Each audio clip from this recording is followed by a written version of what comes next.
Good morning and welcome to World News here on TVP World. I'm Diana Skaya. And with breaking news, U.S. President Donald Trump and Russian President Vladimir Putin have agreed on a meeting to discuss an end to the war in Ukraine.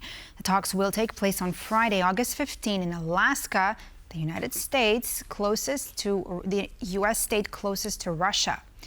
Now, the meeting was first announced by Trump on social media on Friday and later confirmed by a Kremlin spokesperson. Now, prior to the announcement, Trump said that both sides were close to a ceasefire deal, which would involve swapping of the territories to, quote, the betterment of both. According to a CBS News report citing sources familiar with the discussions, the White House is trying to sway European leaders to accept an agreement that would give Russia the entire Donbas region in eastern Ukraine and allow it to keep Crimea. Earlier on Friday, the Wall Street Journal reported that Putin had proposed a similar arrangement to Trump's envoy Steve Witkoff during a recent meeting in Moscow. It remains unclear, however, whether Ukraine and its allies are willing to accept such an agreement. And President Vladimir Putin has reportedly offered to halt the war in exchange for Ukraine's eastern regions. According to a report by Wall Street Journal, Putin proposed the arrangement during Trump's special envoy Steve Witkoff's visit to Moscow earlier this week.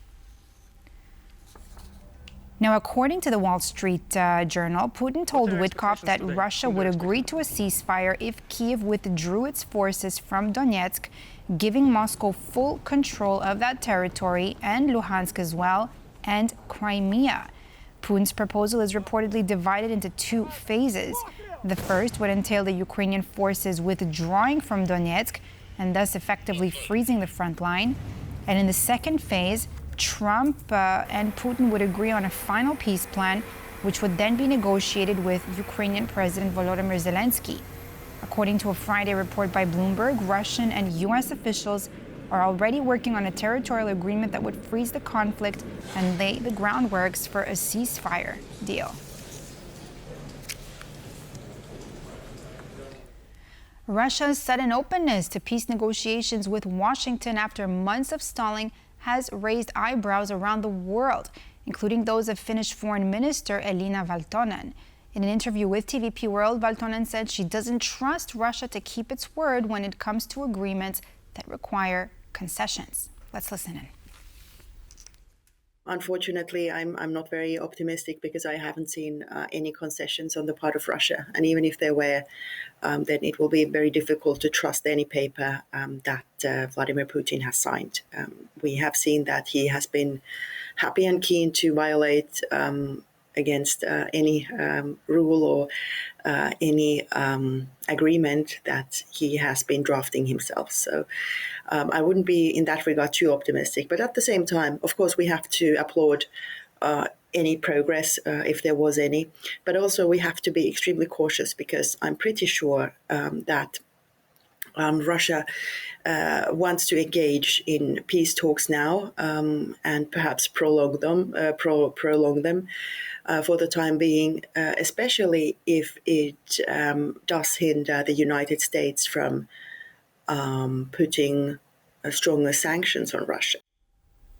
In his nightly address, Ukrainian President Volodymyr Zelensky thanked European leaders, including Polish Prime Minister Donald Tusk, for their efforts to keep EU commitments strong and honest. He also called on Europe to strengthen its defense efforts jointly with Ukraine. I held a special meeting with government officials regarding our work on the European track, with partners in the European Union and European countries outside the EU. A few key points. I want to thank Polish Prime Minister Donald Tusk, Czech Prime Minister Petr Fiala, thank Latvia and all the Baltic states, the countries of Northern Europe, and everyone in Europe who supports the need for the EU to be strong and honest about its commitments. We must strengthen our joint defense efforts. Every joint European defense initiative must work at 100%. Everything that contributes to shared security, shared economic growth, and shared interests. Everything shared must work. Ukraine is also set to receive over 3.2 billion euros in EU support following the approval of the fourth regular payment from the European Union's Ukraine facility. Now, this funding is aimed at boosting Ukraine's macroeconomic stability and supporting the country's public administration. Payments under the Ukraine facility are closely linked with the EU's Ukraine plan. The scheme outlines Kyiv's strategy for recovery, reconstruction, and modernization. It also maps out the implementation of reforms aligned with the country's EU accession goals. The Ukraine facility, launched in March 2024, is set to provide Kyiv with 50 billion euros paid out in grants and loans to support the country's recovery after Russia's invasion.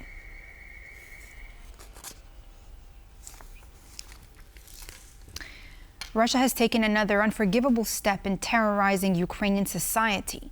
Not only did Russians capture children from occupied Ukrainian territories, but these children are now featured in a twisted online adoption catalog created by the oppressors. Ukrainian authorities estimate that some 20,000 children have been kidnapped and taken into custody by Russia and are now being openly trafficked by the Kremlin. Anastasia Yanchenko has more in her latest report. Alexei, 10, friendly, polite, obedient, and Alexandr, 10, loves sports, hardworking. These are sample profiles of Ukrainian children posted on a Russian server in occupied Luhansk. The database includes about 300 mostly Ukrainian children, categorized by traits like disciplined or reliable, with the parental status field left blank. You can find information about their obedience, that they are ready to do what they want. It's what the family want. Ukrainian children have been appearing in Russian adoption databases since 2014. But after the 2022 invasion, this practice became widespread and more systematic. Thousands of these kids whose parents were killed, now orphans, and have been placed in Russian orphanages and Russian families, and all of them have Russian citizenship, as well as the other kids, even in the families. It's a Russian strategy.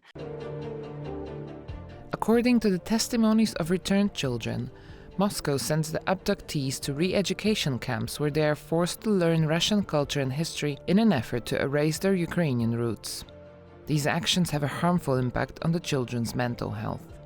It takes a time and efforts for Ukrainian side to overcome the consequences of this propaganda, of this indoctrination. Experts say Russia now quickly issues Russian passports to the kidnapped children and changes their names, making it very difficult to identify and bring them back. Older children may also be mobilized and pressed into the Russian military.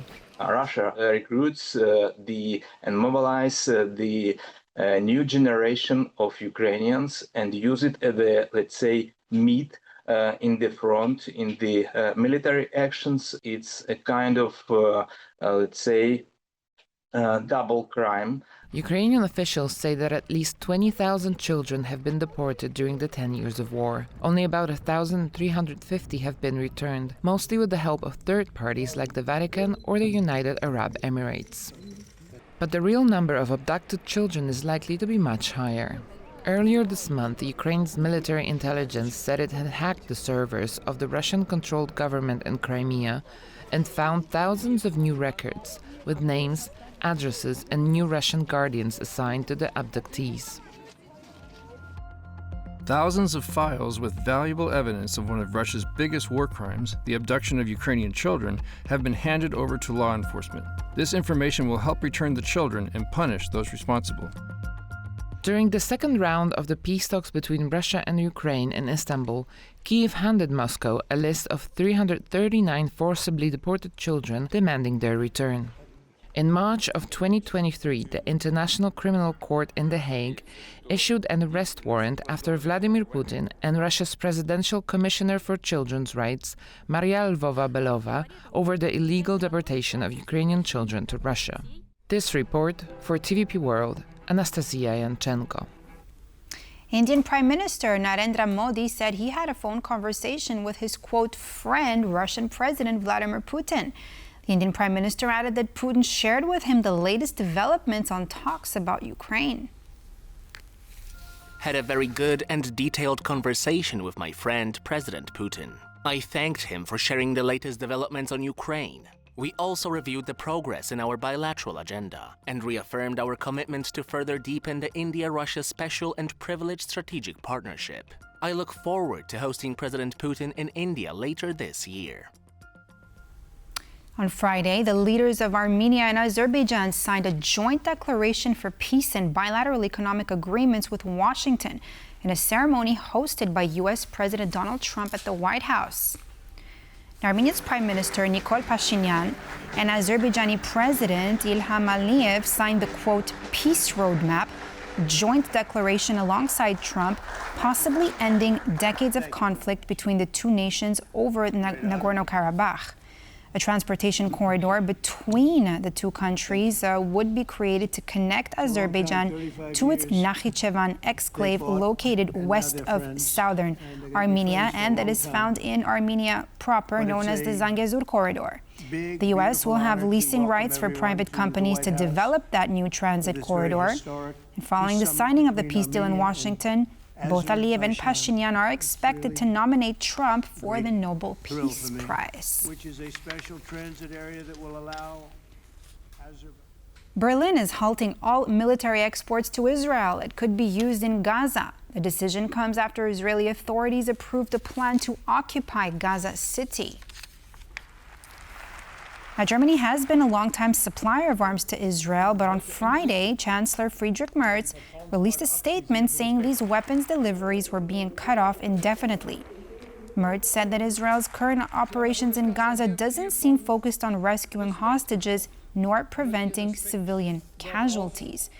While Merz reiterated his longtime stance that Israel has the right to defend itself, rescue the hostages, and fight Hamas as a legitimate target, he also said that he doesn't believe Israel's plan to occupy Gaza City brings it any closer to achieving any of these goals.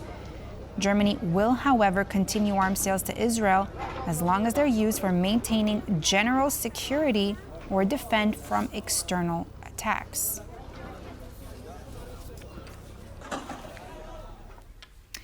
Now, there's been a lot of political and social turmoil in Georgia over the past year, with mass demonstrations against what many democratic observers say is a pro-Russian government trying to bring Tbilisi closer to Moscow. On Friday, however, Georgians commemorated the solemn anniversary of the invasion of the country by Russian forces. Still, 17 years later, 20% of the country is illegally occupied by Russia, with no possible reunification in sight. Russia's imperial appetite did not come to light in February 2022 or during the illegal annexation of Crimea in 2014. One of the most telling signs of what Moscow had in store for its neighbours could be seen in 2008 when Russian forces invaded Georgia. Georgian opposition to this unwarranted attack is one of the events which shaped modern Georgian nationhood, a former Soviet republic that refused to be drawn back into the so-called Russian world. What Georgians had to say about Russia all those years ago, in hindsight, seems like a hefty dose of real-life foreshadowing. It is painful, as this situation could have been avoided, provided the world had been more vigilant with Russia, and then we could have saved a lot of human lives. As a result of the 2008 war, Russia occupies some 20% of Georgian territory, including the breakaway regions of Abkhazia and South Ossetia. Many ethnic Georgian villages were destroyed and thousands were displaced in the wake of this takeover. This was the first time in years that Russia had dared to directly attack an independent country. Despite international condemnation, however, the measures undertaken by the West in response were nowhere near as severe as can be seen today. The memory of this conflict continues to live among Georgians. It is one of, if not the most important reason, why Georgian society is so pro-Western. And despite the social mood and national memory, it seems that the Georgian government itself is inclined to forget and move closer to the Russians. And that's all for this edition of World News here on TVP World. I'm Diana Skye, but don't go away. Up next, we have World Talks.